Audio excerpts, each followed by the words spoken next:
अपने हमसाया मुल्क भारत की, जहां पर आम इंतखाबात के जो गैर हतमी गैर सरकारी नताइज हैं उनके मुताबिक हुक्मरान जमात के मुकाबले में इत्तेहादी जमात इंडिया डेवलपमेंट इंक्लूसिव अलायंस में गैर मुतवक्किल तौर पर हैरान कुन कामयाबियां समेट रही है और जो इंतखाबी मुहिम है उसमें 400 से ज़ायद सीटें हासिल करने का दावा करने वाले जो नरेंद्र मोदी हैं, कहीं ना कहीं उनके एहसासात को या बयानात को कहीं ठेस पहुँची है, क्योंकि मोदी जो है जो उनका इत्तेहाद है वो 292 नशस्तें ही हासिल कर पाया है, जबकि कांग्रेस की ज़ेरे क़यादत इंतखाबी इत्तेहाद इंडिया डेवलपमेंट इंक्लूसिव अलायंस अब तक 232 नशस्तों पर आगे दिखाई दे रहा है। बिल्कुल जी, भारत में लोकसभा की 543 नशस्तें हैं और इसमें 272 ओबियसली सादा अक्सरियत के लिए चाहिए होती हैं और वही जमात हुकूमत में होती है जो ये नंबर हासिल कर पाती है। अगरचे कि नरेंद्र मोदी हुकूमत बनाते नजर आते हैं, मगर जो 2/3 अक्सरियत का ख्वाब है ना, अब की बार 400 पार, वो 400 क्या वो 300 पार भी औखा हो गया।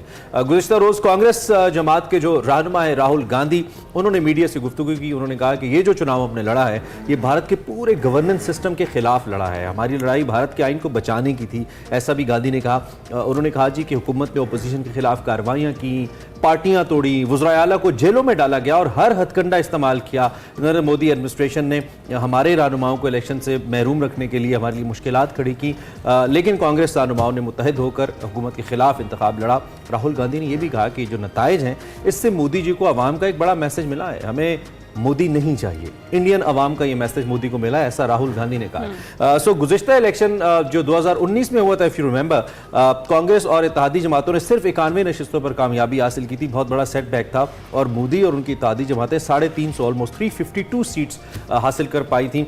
एक लैंड स्लाइडिंग फतह नजर आती थी। दूसरी जानिब जो गुज़िश्ता रोज़ मोदी साहब की जमात है उसकी नशस्तों में कमी और अपोजिशन की हैरान कुन कामयाबी पर जो इंडियन स्टॉक मार्केट है जो एंटिसिपेशन के ऊपर चलती है बहुत हद तक क्रैश कर गई। इंडेक्स 4378 पॉइंट्स से गिरा और 72,000 पॉइंट्स पर आ गया।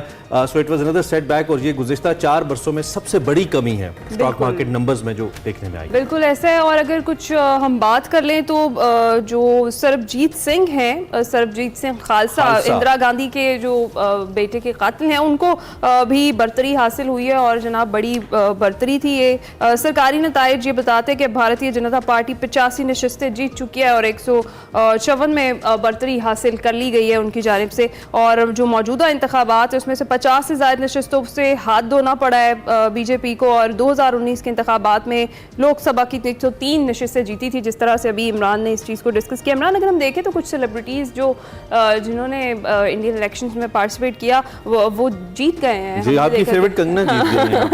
कंगना जीत गई हैं। इसके साथ साथ आगे से इरफान पठान जो है वो भी कामयाब हुए हैं इन इंतखाबात में और कांग्रेस की सरबराही में 24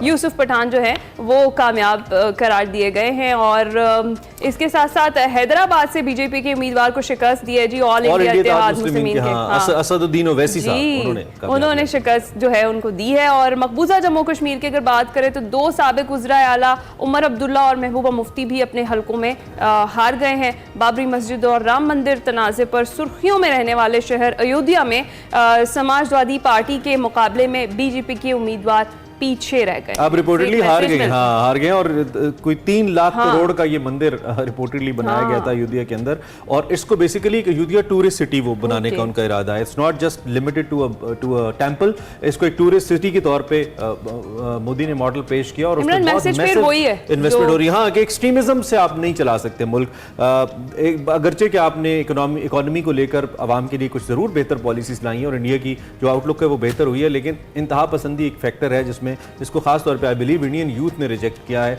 और नरेंद्र मोदी को अब सोचना पड़ेगा if is coming again in the government कि अपनी जो पुरानी पॉलिसीज हैं पाकिस्तान की तरफ, इस्लाम की तरफ, उनको आप वापस लेके आएं और एक मुतदिल पॉलिसी इख्तियार करें, अमन की बात करें, पड़ोसियों के साथ अमन की बात करें, आगे बढ़ें, तो उससे अवाम ज़्यादा मकबूलियत के मसनद पे बिठाएंगे rather than being an extremist और मस्जिदों की तरफ तीर चलाने से मसाइल हल नहीं होंगे। It's a good message from Indian people. बिल्कुल ऐसा है।